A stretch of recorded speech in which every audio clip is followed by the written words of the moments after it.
Hermanos y hermanas, amigos y amigas que nos siguen en esas transmisiones que hacemos desde la Iglesia Evangélica Los Peregrinos de San Luis Potosí, en Avenida Universidad 930, lo hacemos con todo el gusto para poder proclamar a Cristo Jesús como el Señor y Salvador de este mundo, para poder edificar a aquellos creyentes que estamos creciendo en Él y de esa manera poder glorificar juntos al Señor. Sean bienvenidos a esta predicación que vamos a tener. Estamos en una serie de un tema que hemos titulado Familias transformadas son o van a ser iglesias poderosas. Dios demanda de su pueblo que seamos personas transformadas por Él, por su Santo Espíritu, por su palabra. Hoy nos toca un tema, los que estuvieron el domingo pasado, bueno, hablamos acerca de la responsabilidad de los maridos y cómo Dios nos da ejemplo. Y hoy vamos a seguir con esto de los maridos porque, como lo explicamos, Pablo se extiende más para con los maridos. Pero vamos a la lectura bíblica y esa se encuentra en Esther, capítulo 2, del versículo 12 al 18. Es una historia muy tierna, muy sensible, que hay que hacer ciertos matices, pero solamente vamos a darle la lectura porque se va a conectar con lo que vamos a estar predicando acerca de esta hermosear a tu esposa. Te voy a adelantar el título del sermón. Hermosea a tu esposa como Cristo hermosea a la iglesia.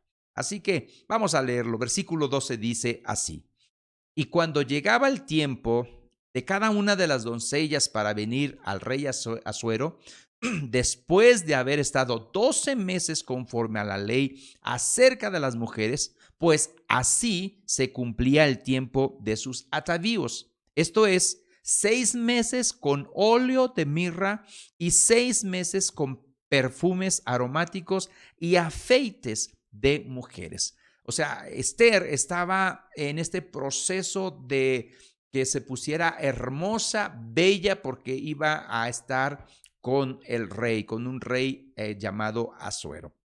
Versículo 13. Entonces la doncella venía hacia el rey.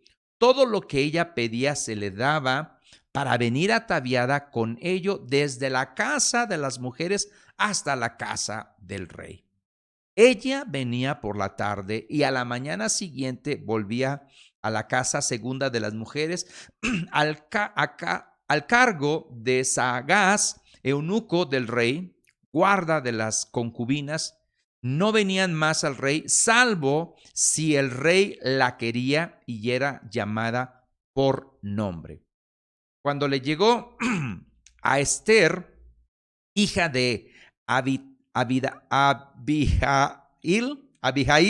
tío de Mardoqueo, una palabra rara, quien la había tomado por hija, el tiempo de venir al rey, ninguna cosa procuró sino lo que le dijo Hegai, eunuco del rey, guarda de las mujeres, y ganaba Esther el favor de todos los que la veían. Fíjense, esta Esther, una jovencita en un concurso de belleza, por así decirlo, en una situación, en un contexto, en un pueblo diferente a los judíos. Y estaba esta mujer, Esther, esta jovencita, en esta situación. Versículo 16. Fue pues Esther llevada al rey Asuero a su casa real en el mes 10, que es el mes de Tebet, en el año 7 de su reinado. Y el rey amó a Esther más que a todas las otras mujeres, y halló ella gracia y benevolencia delante de él más que todas las demás vírgenes, y puso la corona real en su cabeza y la hizo reina en lugar de Basti. Basti era la reina, hizo algo que no debió haber hecho al rey. El rey pidió consejo y los consejeros le dijeron, hay que buscar una reina que sea digna de este cargo. Y esta fue Esther. Versículo 18. Hizo luego el rey un gran banquete a todos sus príncipes y siervos, el banquete de Esther, y disminuyó tributos a las provincias, e hizo y dio mercedes conforme a la generosidad real. Así que esta es la historia de una mujer, una jovencita que está en una situación en un pueblo que no es su pueblo, pero que la escogen para este concurso de belleza, por así decirlo, para poder entender un poquito más, y ella la hermosean, la preparan y para presentarla al rey.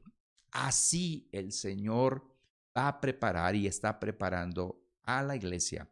Tú eres parte de la iglesia si has recibido a Cristo Jesús, si el Señor Jesucristo es el rey en tu corazón, si Él reina y Él está preparando a la iglesia. Así que te invito a que te quedes con nosotros, que sigas aquí y escuches lo que Dios tiene para ti, lo que Dios tiene para el pueblo de Dios, para que de esa manera juntos podamos crecer en el Señor, juntos podamos glorificar a Dios y proclamar a Cristo Jesús. Vamos a orar al Señor para poner esto en manos de nuestro Dios.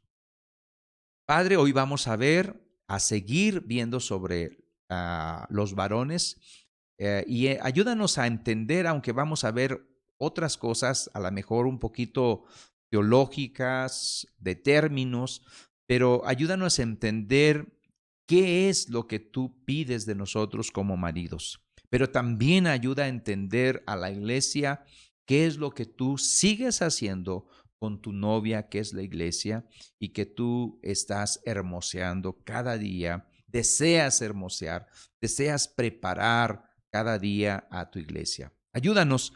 Todo eso, Padre, lo pedimos en el nombre de Cristo Jesús. Amén y amén.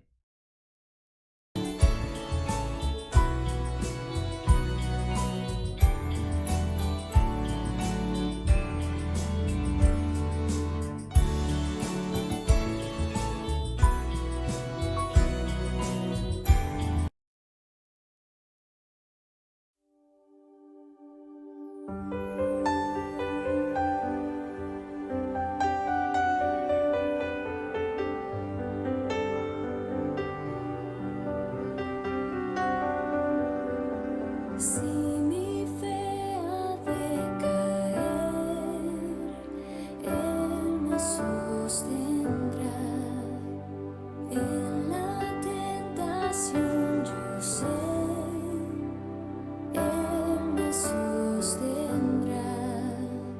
No podría estar de pie en la oscuridad.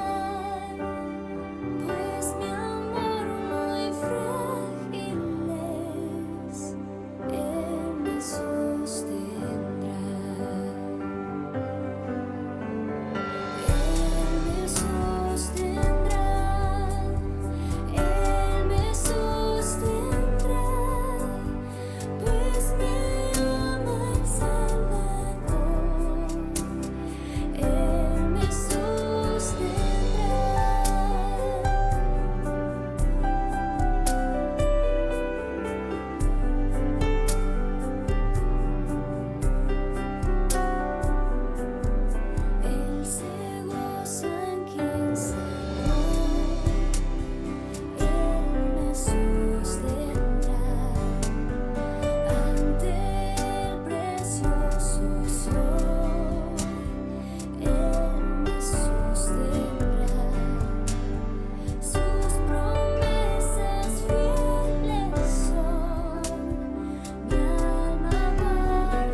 Hermanos, llegamos a la exposición de la palabra y el título del sermón es Hermosea a tu esposa como Cristo hermosea a la iglesia. Es un trabajo difícil. Yo sé que todas las esposas son bellas, son hermosas, pero necesitamos hermosear a la esposa como Cristo está hermoseando a su iglesia. Vamos a ir al texto, vamos a ver un versículo anterior y vamos a ir al texto que nos ocupa en esta tarde de domingo aquí en la Iglesia Evangélica Los Peregrinos. Efesios 6, 25 y 26 dice de la siguiente manera: Maridos, amad a vuestras mujeres, así como Cristo amó a la iglesia y se entregó a sí misma por ella, para santificarla, habiéndola purificado en el lavamiento del agua por la palabra del Señor. Así que llegamos a este versículo 26 y vamos a ocupar la palabra del Señor, porque necesitamos considerar todo esto a la luz de la palabra de Dios. La exhortación que Dios nos da, que la Biblia nos da, que el Espíritu Santo puso en la revelación, que es su palabra, es la siguiente: marido, ama a tu esposa. Y esto es lo que lo vimos el domingo pasado. Voy a recapitular. Espero no tardarme en esta recapitulación, pero en el Antiguo Testamento Dios, con su relación matrimonial con Israel, nos sirve de ilustración para que los maridos podamos amar a nuestra esposa, y Dios nos da una ilustración en el Antiguo Testamento. Pero en el Nuevo Testamento, Pablo nos dice que Jesús, como Hijo de Dios, en su relación con su iglesia, con su novia, el Israel de Dios, el nuevo Israel, nos sirve como modelo para que los maridos podamos entender cómo debemos amar a la esposa. Pero después de hacer esto, en medio de todo esto, vimos también que hay 5 verbos que describen cuál es el compromiso que Cristo estableció con su iglesia, y quedarían de esta manera. Los primeros 2 verbos, que fue lo que vimos la vez pasada, el verbo amar y entregar, nos habla más bien de cosas del pasado, de lo que Cristo hizo a la iglesia. Cristo amó a la iglesia y Cristo se entregó por la iglesia. En realidad, Cristo sigue amando a la iglesia, pero nos habla en ese contexto pasado. Pero los verbos 3 y 4 nos habla de santificar y de purificar, y nos habla de esta realidad presente. Hoy es lo que vamos a ver. Hoy vamos a ver el versículo 26 que dice: para santificarla, el propósito para santificar a la iglesia, habiéndola purificado en el lavamiento del agua por la palabra. Y vamos a estar usando la palabra. Y por último, el domingo que viene, Dios mediante, vamos a ver este verbo de presentar, que nos habla de una realidad futura a fin de presentársela a sí mismo. Así que Pablo está estableciendo, mis hermanos y mis hermanas, el modelo para los maridos. Así que si tú eres creyente, esto es lo que tú y yo, como maridos, debemos de hacer con la esposa. Si tú no eres creyente, primeramente te animamos a que tú abraces el evangelio, vengas a Cristo y puedas disfrutar de las bendiciones del Señor, pero también poder acatar las responsabilidades que tenemos en nuestra relación con la esposa. Jesucristo tiene una relación con su iglesia y que nos ayuda para poder seguir ese ejemplo. Muy bien, entonces este es un pequeño resumen, 2 ideas que vimos. El Espíritu Santo nos dice que amemos a la esposa. Y no es una sugerencia, mi hermano, no es algo, pues, si te dice cosas bonitas, ámala, si te dice cosas feas, no la ames. No, el mandato es claro, directo: ama a tu esposa. Es un mandato por Dios, es un mandato por Cristo y es un mandato por el Espíritu Santo. Y marido, no tenemos otra opción. Debemos amar a la esposa. Si vamos a ser fieles al Señor como creyentes, si no queremos tener problemas con el Señor, tenemos que obedecer sus mandamientos. Y su mandamiento específico para los maridos aquí es: ama a tu esposa. Es un verbo imperativo continuo, un presente continuo. La idea es esta: sigue amando a tu esposa, está amando a tu esposa. El amor debe de estar perseverante hacia la esposa. Esa es la responsabilidad de este marido.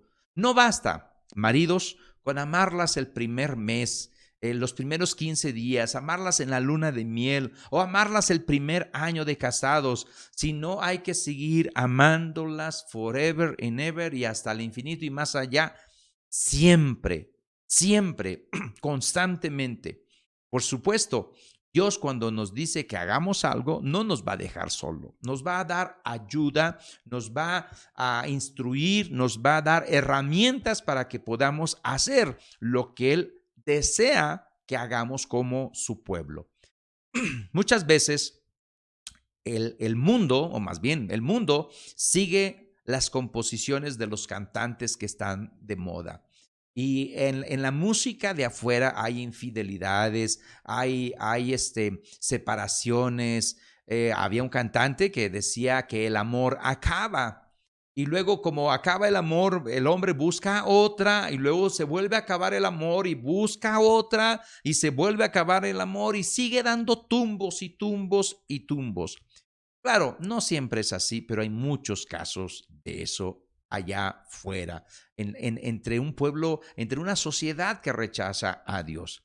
Pero en los matrimonios creyentes, muchas veces sucede lo mismo. Muchas veces dicen: el amor ya se nos fue. Es una farsa si seguimos juntos. Ya no lo amo, ya no la amo. Pero la Escritura, fíjate bien lo que dice la Escritura. Te voy a decir lo que dice la Escritura, porque vamos a ver lo que la palabra, el santificar, el purificar es con la palabra, por medio de la palabra. Y la palabra dice en 1 Corintios 13:8, dice: el amor nunca deja de ser. Nunca. Si estás tú pensando que el amor es pasión sexual, bueno, Pablo no está hablando de pasión sexual. Pablo está hablando del amor. No está usando el término eros, ni estorge, ni filos. Está usando un término griego llamado ágape. Y ágape nos dice que es la clase de amor, con la clase de amor que Cristo amó a la iglesia. Es el amor ágape, un amor abnegado. Es la renuncia al egocentrismo y es buscar el bien de la otra persona. Entonces, la Escritura dice: el amor nunca deja de ser. Pero también la Escritura dice en Romanos 5:5, el amor de Dios ha sido derramado en nuestros corazones por el Espíritu Santo que nos fue dado.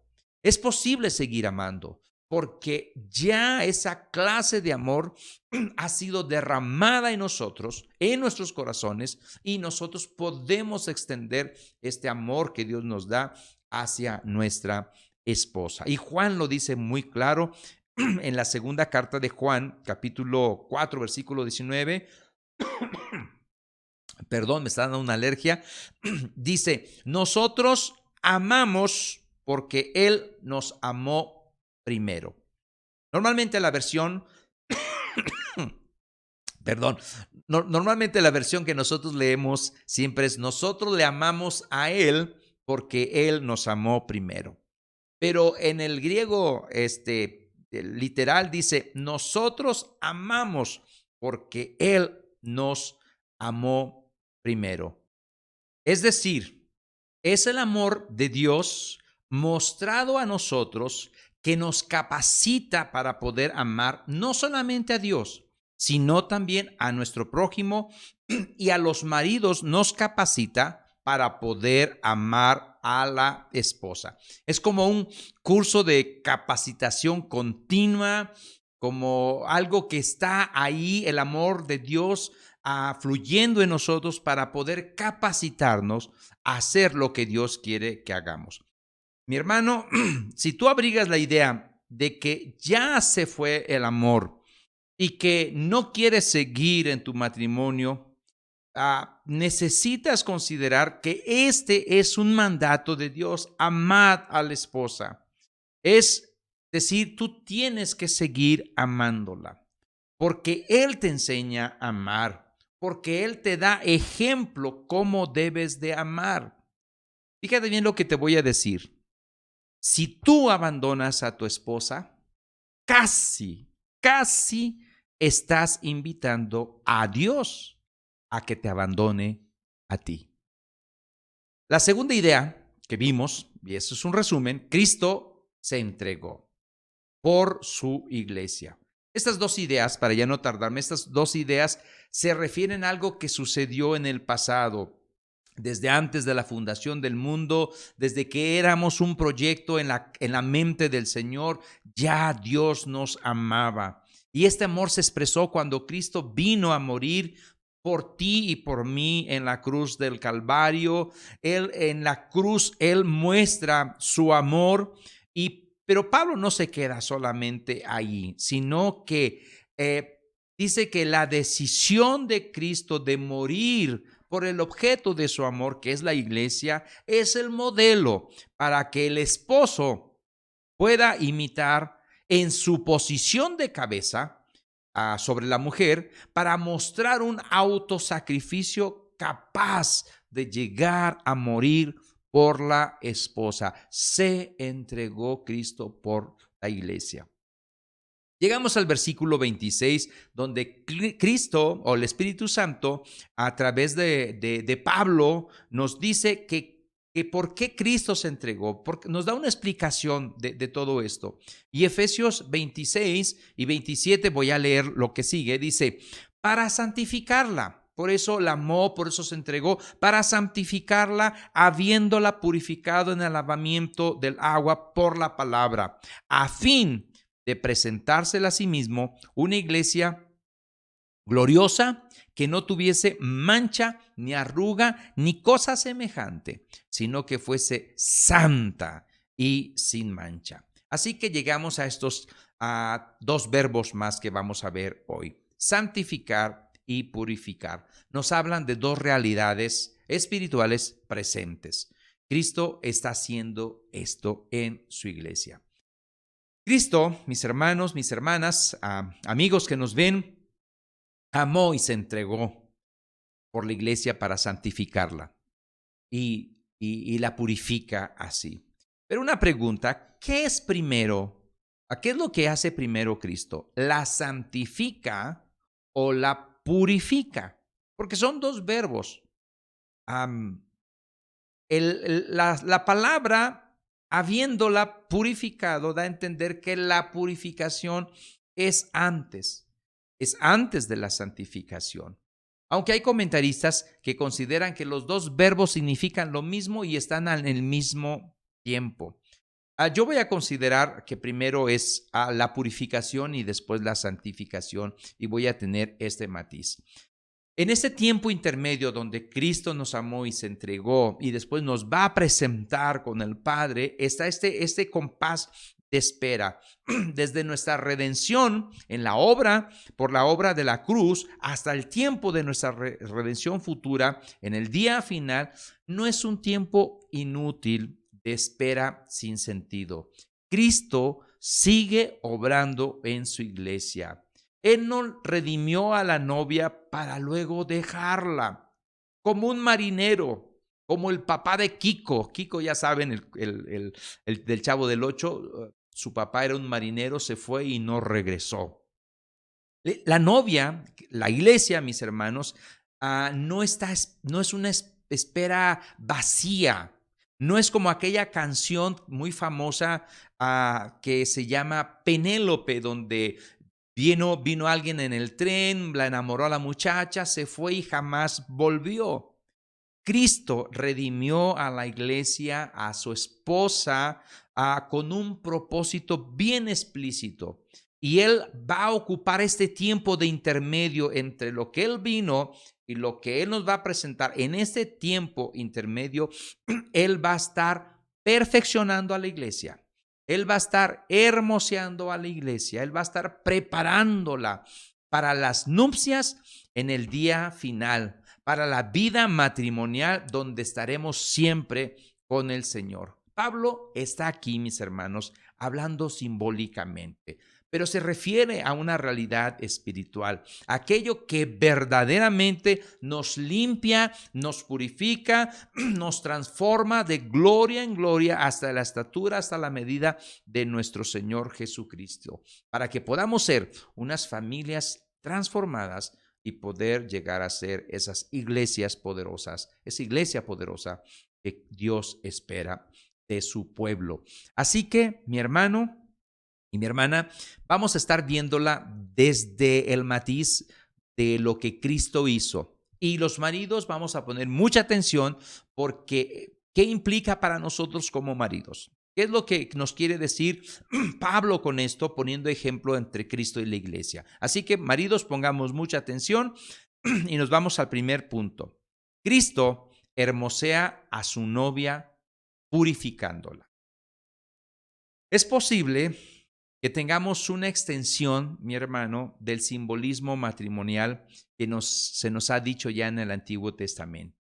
Ya lo explicamos la vez pasada, en el sermón pasado, las bodas de la antigüedad, las jovencitas, pongan mucha atención porque en aquellas bodas había un baño nupcial que se hacía.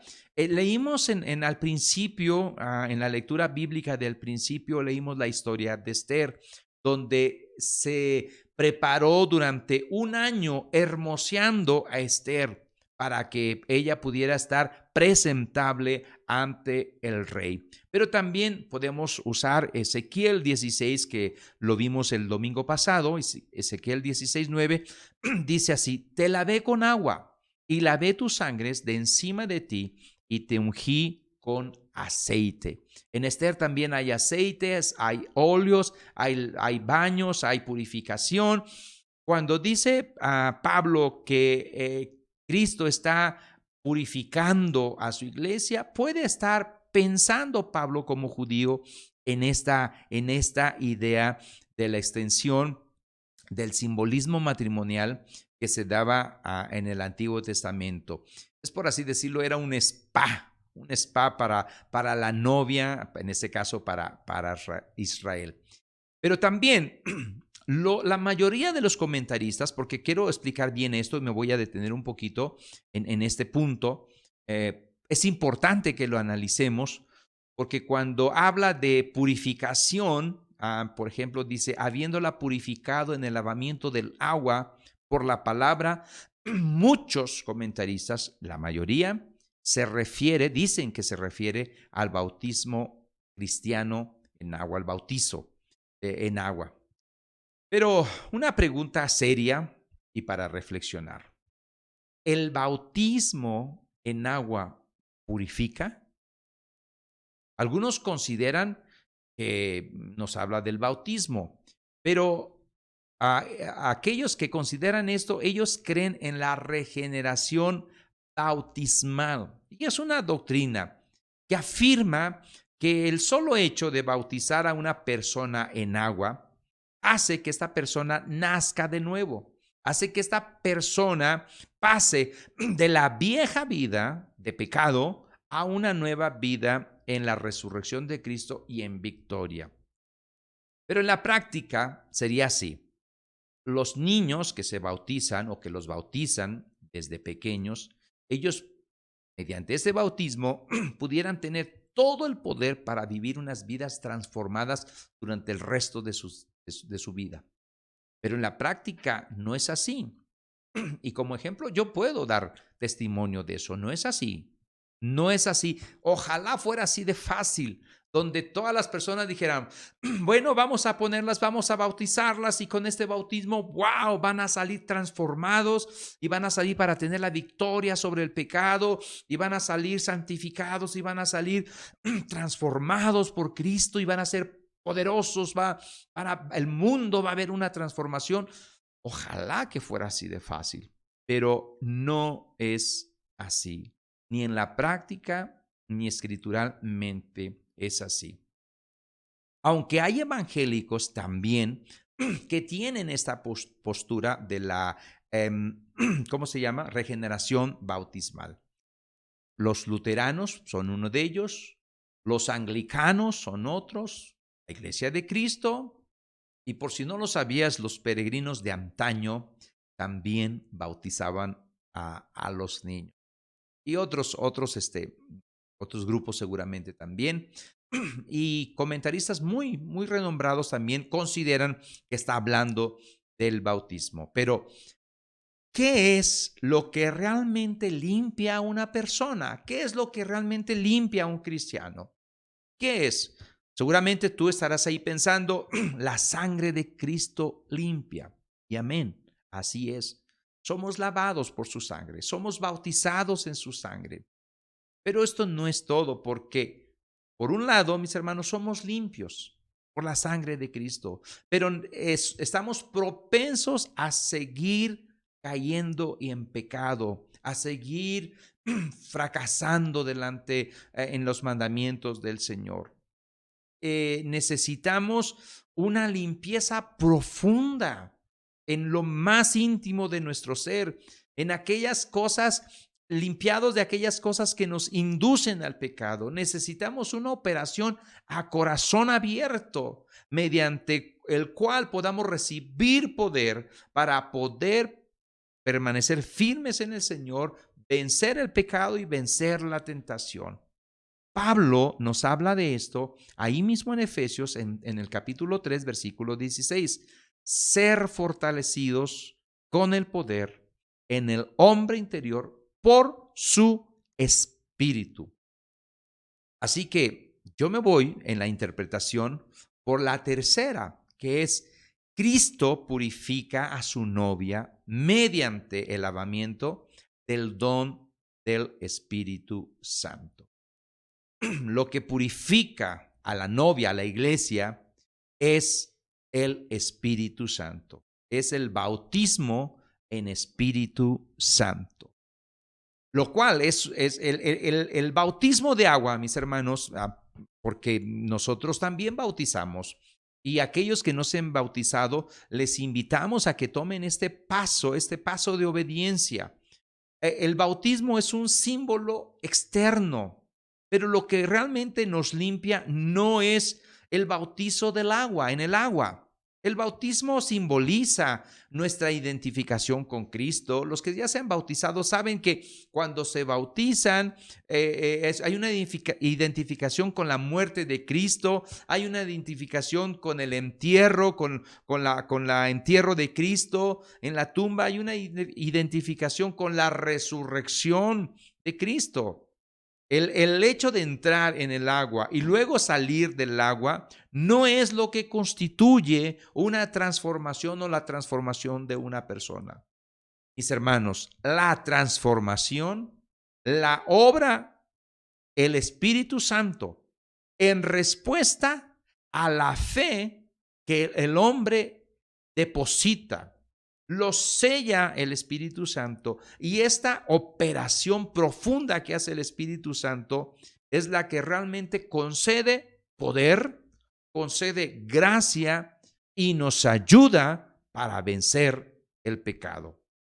Si una persona no cambia profundamente, paso a paso, pero genuinamente, es realmente de cuestionarse si ha sido sellado por el Espíritu Santo, si ha sido bautizado por el Espíritu Santo.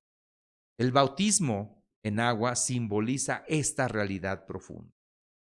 Y vamos a ver un contexto ahí mismo en Efesios para poder entender mejor esto. Estamos tratando, a mi hermano y mi hermana, para no perdernos, que Cristo está hermoseando a la novia, a la iglesia, y la está purificando.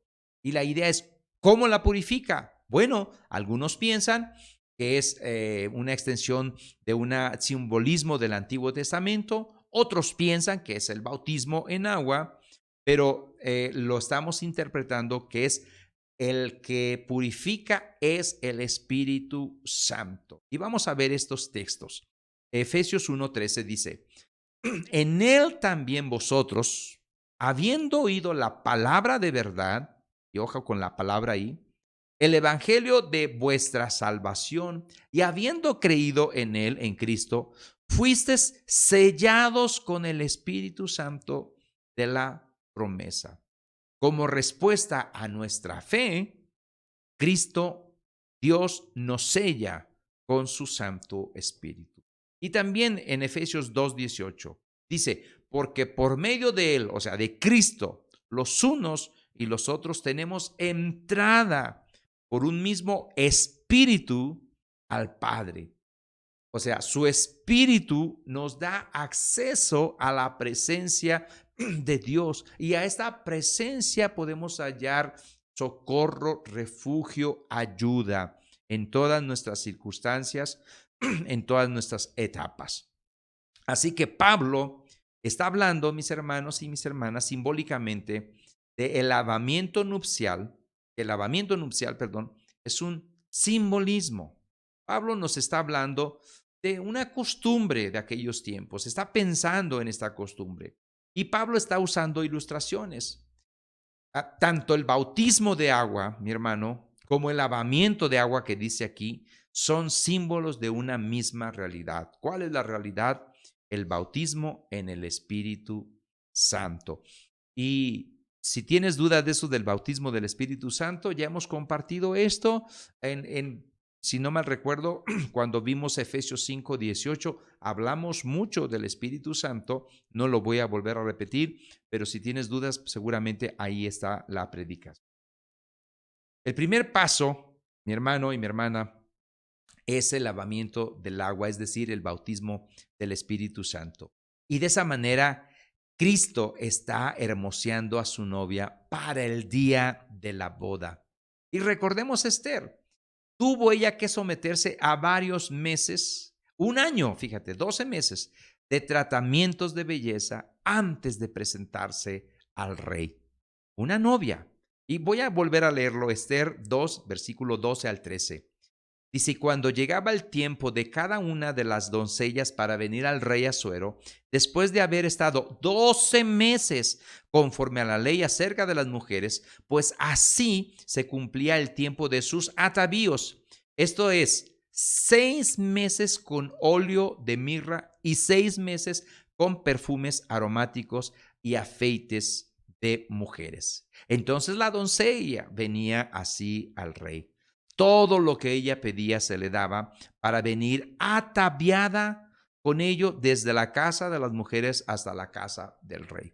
Muy bien, seguramente los que han pasado por este proceso de una boda, y es un proceso difícil, desde que dicen, ¿sabes que nos vamos a casar dentro de un año o dentro de 6 meses? Y ya está el compromiso, y mientras se cumple el día de la boda, los novios andan pero embelleciéndose, andan que las uñas, que el pelo, que el vestido. O sea, el novio, en este caso, también se está poniendo guapo, pero la novia es la que más lleva un ajuar precioso, diademas, joyas, flores, ramos, zapatillas. Y es un proceso donde la novia está siendo hermoseada. Esa es una ilustración de que Cristo nos amó, se entregó por nosotros. Y ahorita estamos en este proceso de embellecimiento que Dios está haciendo, porque Él nos va a presentar a su Padre, a Dios, y vamos a estar en esas bodas del Cordero. Todo este tiempo es preparación, es hermosear a la novia. Dios, Cristo, el Espíritu Santo está hermoseando a la novia, que es su iglesia. Para purificarla, dice, por la palabra. Ya hablamos, la palabra, ¿qué es la palabra? La revelación de Dios.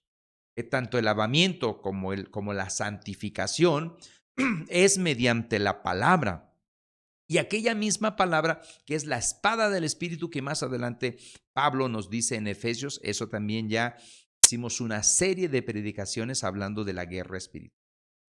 Mis hermanos y mis hermanas, Dios, mediante la palabra, siempre nos explica lo que quiere hacer en nosotros y nos da la opción de recibirlo o rechazarlo. Hoy, maridos, la palabra de Dios nos está enseñando que amemos a la esposa, que hermosemos, hagamos hermosa, más hermosa a la esposa de lo que ya es, más hermosa, purificando a la esposa mediante la palabra del Señor. Tenemos una gran responsabilidad. Los maridos deben de ser el pastor, el sacerdote de la casa. Él debe de estar preparado, santificando, purificando mediante la palabra a la esposa, ayudándola a ser más hermosa.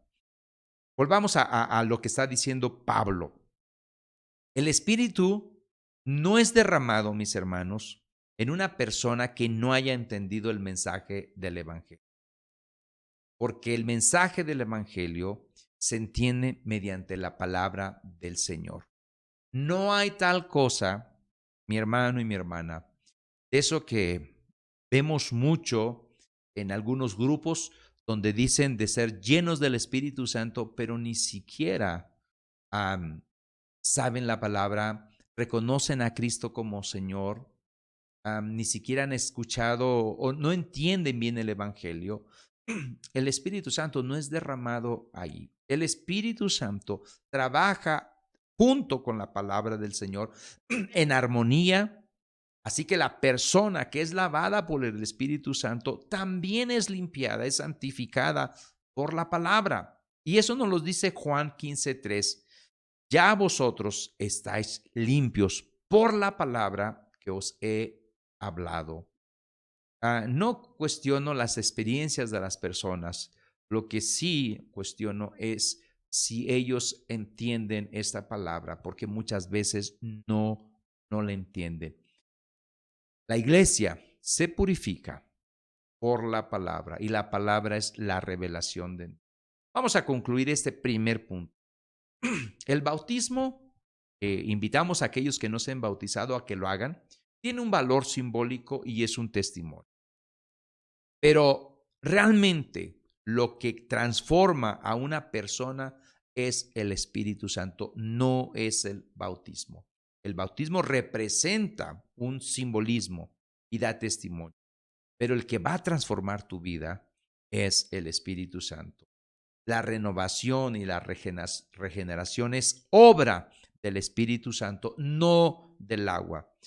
El Espíritu Santo produce en nosotros el verdadero lavamiento, la verdadera purificación, nos limpia, el Espíritu Santo nos transforma, el Espíritu Santo nos ayuda a entender la verdad del Evangelio. Cristo Jesús, a su novia amada y redimida que es la iglesia, la purifica mediante el don del Espíritu Santo, quien mora en la iglesia y usa esta palabra revelada para que esta iglesia, esta novia, pueda llegar a ser santificada. Y nos vamos al segundo verbo que hemos estado manejando 5 verbos. Ya este es el cuarto, el segundo de este domingo. Cristo hermosea a su novia santificándola, o sea, para santificarla. En este proceso de embellecimiento espiritual a la iglesia, aparte de la purificación está la santificación. Hermanos, nuestro novio, que es Cristo Jesús, nos ha redimido y se ha desposado con la iglesia, con nosotros. Nos ha dado el Espíritu Santo como anillo de compromiso, como este anillo que llevo yo aquí. Las arras de la promesa que Él ha de volver otra vez a celebrar una boda con nosotros. Y ahora en este compás de espera, hasta que Él vuelva, hasta que Él regrese, no es tiempo perdido. No es tiempo para estar desperdiciando. Él lo aprovecha para llevar a cabo en nosotros un embellecimiento espiritual, un embellecimiento moral, porque vamos a ser su novia y nos está preparando. La iglesia es de Cristo y cada miembro es suyo de forma individual. Pablo está utilizando este término de santificar en dos sentidos aquí, mi hermano. La idea básica del término, muchos lo saben, es consagrar o es apartar.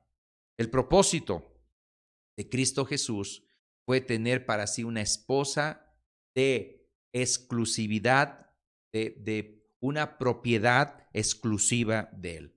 Es decir, una iglesia dedicada, apartada para Dios. La santificación de la iglesia, por un lado, fue hecha para consagrarnos, apartarnos del resto del mundo para un propósito sagrado que Él tiene con su iglesia. Este término se refiere a cualquier persona u objeto que es dedicado al Señor para sus propósitos. La imagen, mis hermanos, de la iglesia como esposa se corresponde bastante bien con esta forma de entender santificar, apartar, consagrar. La iglesia ha sido tomada por Cristo como esposa y en consecuencia la iglesia pertenece solamente a Él. Pero como segunda idea, la santificación también expresa la idea de una purificación de pecado. La santificación se presenta aquí como algo que ya sucedió y todavía no, dicen los estudiosos por ahí. El proceso de santificación es un proceso continuo, no se acaba.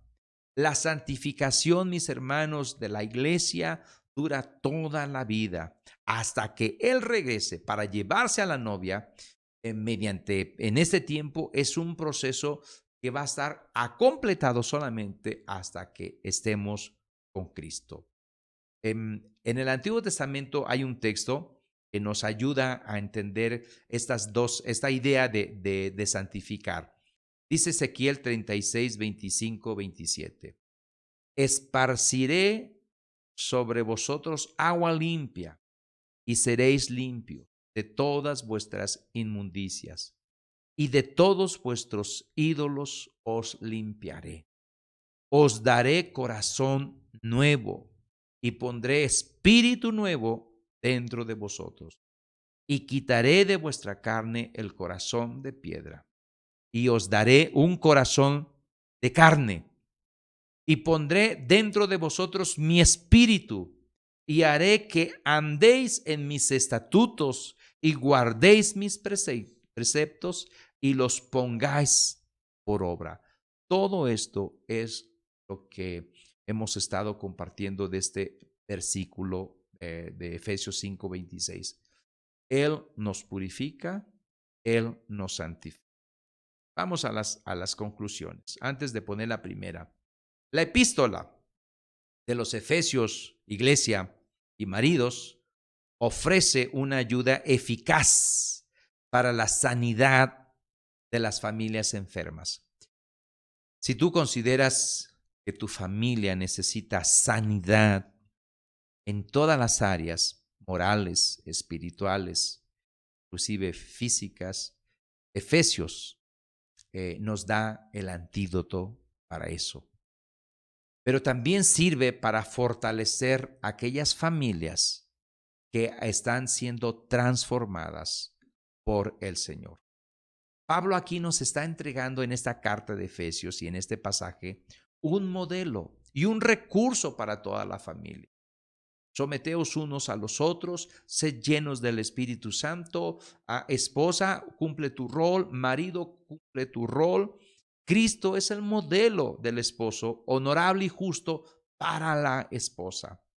Maridos, ¿qué hemos aprendido con este versículo 26? Y también que hemos aprendido con el versículo 25, el anterior.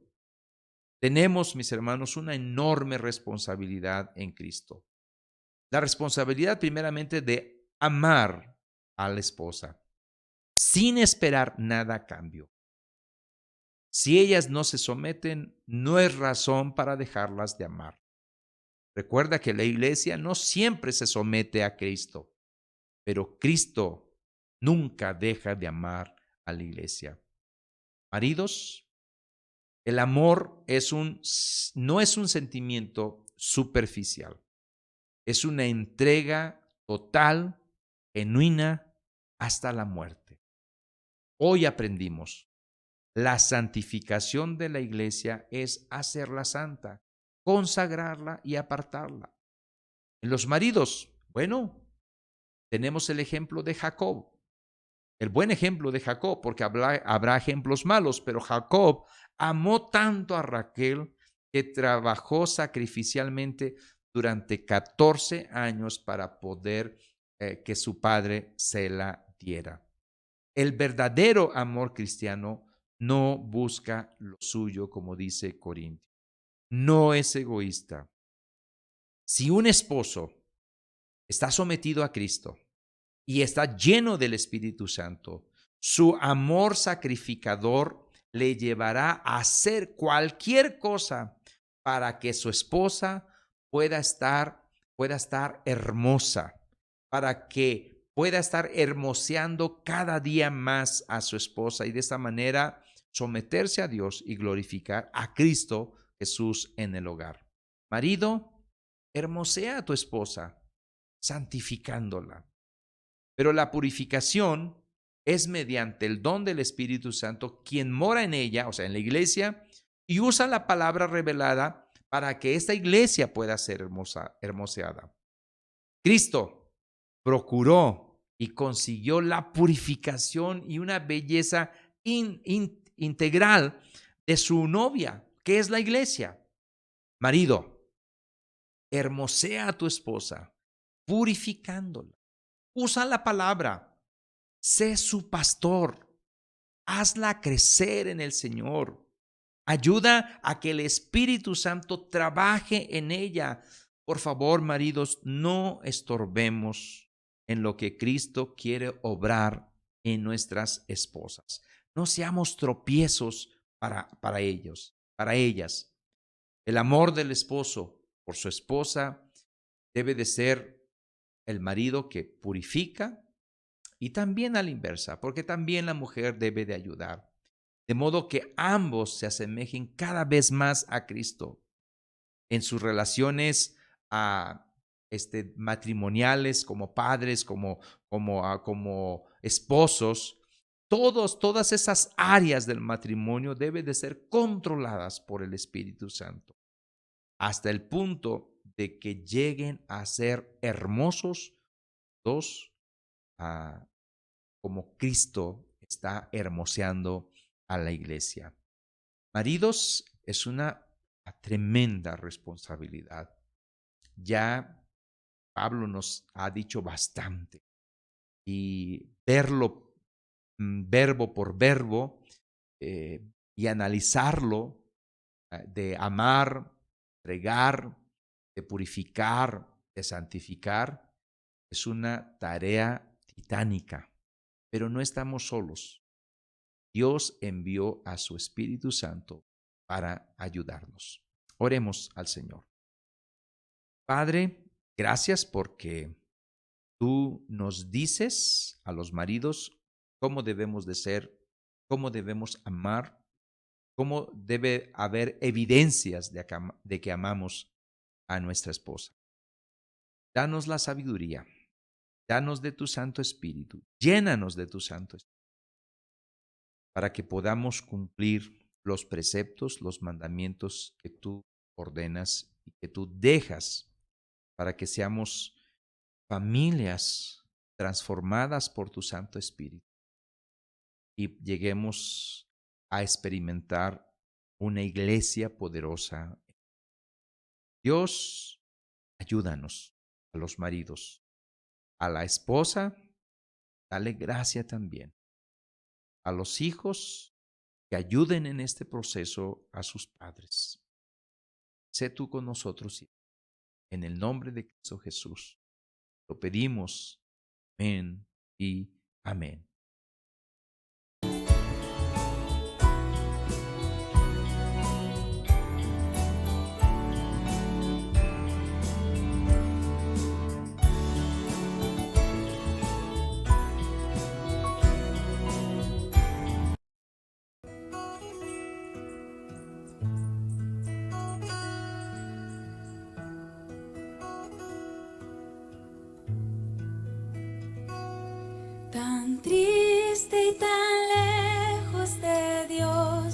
en ti y sin el perdón de Jesús.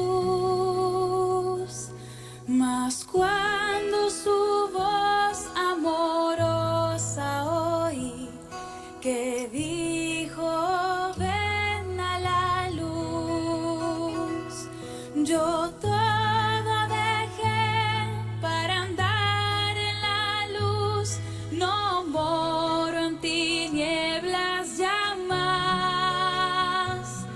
Encuentro la paz en seguir a Jesús y vivo en la luz de su paz.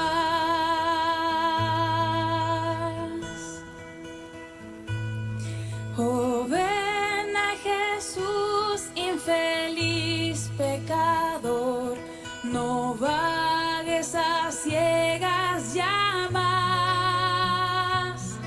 Si ven a Jesús, tu benigno Señor, que en él salvación hallarás. Yo todo dejé para andar en la luz, no moro en tinieblas ya más. Encuentro la paz en seguir a Jesús y vivo en la luz de su paz. Yo todo dejé para andar en la luz, no moro en tinieblas ya más. Encuentro la paz en seguir a Jesús y vivo en la luz de su paz.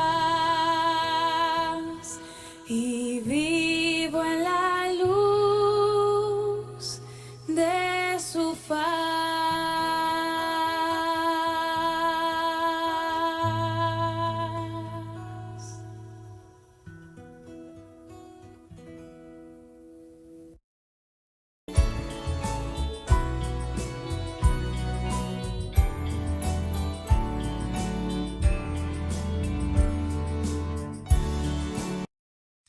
Hermanos, estamos ya en los anuncios. Espero que sigas aquí con nosotros. Los anuncios son casi los mismos de siempre. Ayuna, ora y estudia. Ayuna cualquier día de la semana. Ora con nosotros los miércoles a las 8 de la noche. Estamos reuniéndonos por la plataforma Zoom. Yo envío el link para que puedan conectarse y estar juntos orando unos por otros. Necesitamos orar unos por otros. Y estudia la palabra, lee la Biblia, estudia un estudio bíblico profundo. Tenemos, por ejemplo, Edu está subiendo algunos podcasts acerca de la experiencia cristiana. Eso es parte también de que te puede ayudar para estudiar. David también está poniendo varias cosas y seguramente eso va a ayudar para estudiar más la Biblia y estudiar seriamente lo que es la palabra del Señor. Y estamos también estamos en semáforo amarillo, ya regresamos a las cultos presenciales. Y también aquellos que todavía pues no se han vacunado o se sientan vulnerables todavía, las transmisiones se seguirán haciendo por Facebook y por YouTube todos los domingos a las 12 mediodía. Así que te esperamos los domingos de manera presencial a las 10:30 de la mañana. Te recibimos y a las 11 de la mañana comenzamos el servicio. Y también tenemos una entrevista. En mayo tenemos una entrevista. No te pierdas esta entrevista que tenemos. Se va a llamar Psicología y Cristianismo. ¿Enemigos o aliados? Lo da el presbítero y psicólogo Israel González. ¿Cuándo va a ser esto? El 9 de mayo a las 7:30 de la tarde. Se va a transmitir por Facebook y está muy interesante, va a ser muy interesante. Aquellos que se interesan en la psicología y en su relación con las verdades del cristianismo, esta entrevista es para ti. Más adelante vamos a seguir anunciando, es para el 9 de mayo a las 7:30. Así que mi hermano y mi hermana, Qué bueno que estuviste con nosotros. Síguenos en esas transmisiones, dale un like, compártelo y puedes escribir algo ahí para que sepamos que estamos siendo de bendición. Que tengas un excelente inicio de semana, una bendecida semana y que Dios te prospere abundantemente. Dios te bendiga, mi hermano y mi hermana. Entra con acción de gracias, por sus atrios alaba. Entra en su presencia con gozo, cantando grande y fuerte es Jehová. Alabadle al son